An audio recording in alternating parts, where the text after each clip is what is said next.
evening, everybody. I just want to give you a message today, more so for myself, about trusting in God, right? I've been reading through the Old Testament about the old prophets, the minor prophets specifically, Hosea, Amos, and Micah, and Jonah. These are our smaller prophets whose books aren't that big. There's 12 minor prophets. There's also 12 disciples. There's also 12 tribes. And so as I was reading through this, I noticed that there was a theme about being stuck in a desert, right? About being caught in a desert and in a dry place with nothing to quench the thirst, with lack of resources, right? And so I couldn't help but notice that Jesus was also in a desert, that Moses was also in a desert. And what say you or I, why can't we then be stuck in a desert? Sometimes in our walk with God, we're stuck in dry places. We're stuck in a desert. And I don't know if you've ever felt yourself in a place where you feel like you have no help, like you have no refuge, like the sun is beating on your back and there's no relief for your struggle. There's no relief for your battle. There's no relief for your spirit, I just want to tell you that it happens. It especially happens to those who follow God, because you see, Jesus went to the desert for 40 days. Moses went to the desert for 40 days. And in this desert, they did not eat. Like, they were hungry, they were starving, they were thirsty. And yet, God provided. You see, sometimes in our spiritual desert, we get spiritually hungry. We're deprived. It feels like no one's there to help us.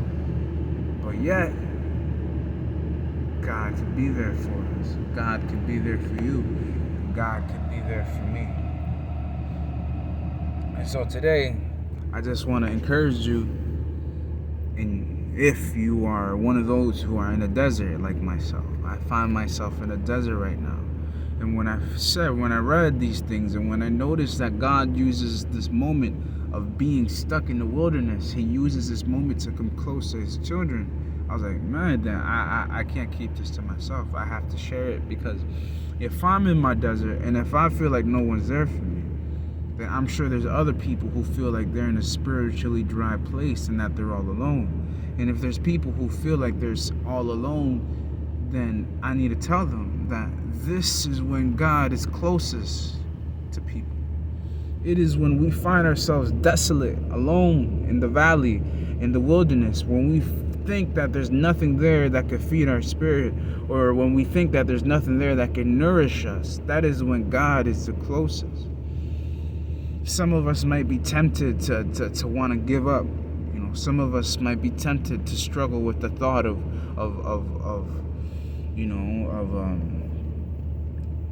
self-harming, of suicide. Some of us might struggle, maybe not that deep, but maybe with self-worth, like, oh man, I deserve to be stuck in this pit. Man, I deserve to be feeling like this, feeling low, feeling like no one can really understand me or appreciate me or love me. If that's you, like it's me, it's been me. And if that's you, I just want you to know that God got your back.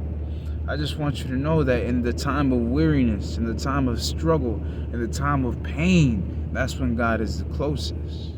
You see, when Jesus Christ, right before He went on the cross, He went to the Garden of Gethsemane, right? We hear about this, when He sweat those drops of blood, when He was sweating blood from His face. He was in anguish, the spiritual anguish. Sometimes we ourselves go through spiritual anguish, and though we may not sweat those great drops of blood, we still suffer in our heart. And even in that moment, Jesus Christ can relate to you and to myself. So I just want to encourage you and let you know that today, if you find yourself in the desert, God wants to provide. If you find yourself thirsty for something to satisfy your spirit, I just want to let you know God can provide.